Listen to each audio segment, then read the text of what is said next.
حضرت ابو ہریرہ رضی اللہ عنہ نے بیان کیا کہ رسول اللہ صلی اللہ علیہ وآلہ وسلم نے ارشاد فرمایا، جب سے ہماری ان سانپوں سے لڑائی شروع ہوئی ہے ہم نے ان سے صلح نہیں کی، اور جس نے ڈر کے مارے ان میں سے کسی کو چھوڑ دیا وہ ہم میں سے نہیں۔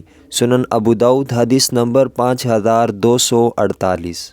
حضرت عبد الرحمن بن سامورہ رضی اللہ عنہ سے روایت ہے کہ رسول اللہ صلی اللہ علیہ وآلہ وسلم نے ارشاد فرمایا، حکومت نہ مانگ، کیونکہ اگر تجھے مانگنے کے نتیجے میں حکومت مل بھی گئی تو تجھے حکومت کے لیے اکیلا چھوڑ دیا جائے گا، اور اگر تجھے مانگے بغیر حکومت ملی تو اللہ تعالیٰ کی طرف سے تیری مدد کی جائے گی۔ سنن نسائی حدیث نمبر 5386۔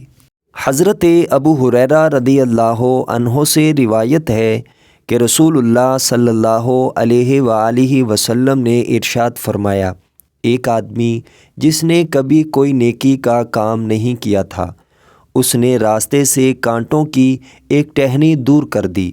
یہ ٹہنی یا تو درخت پر تھی کہ اس نے کاٹ پھینکی، یا راستے میں پڑی تھی اور اس نے ایک طرف ہٹا دی، تو اللہ تعالیٰ نے اس کا یہ عمل قبول کر لیا، اور اس کی وجہ سے اللہ تعالیٰ نے اسے جنت میں داخل فرما دیا۔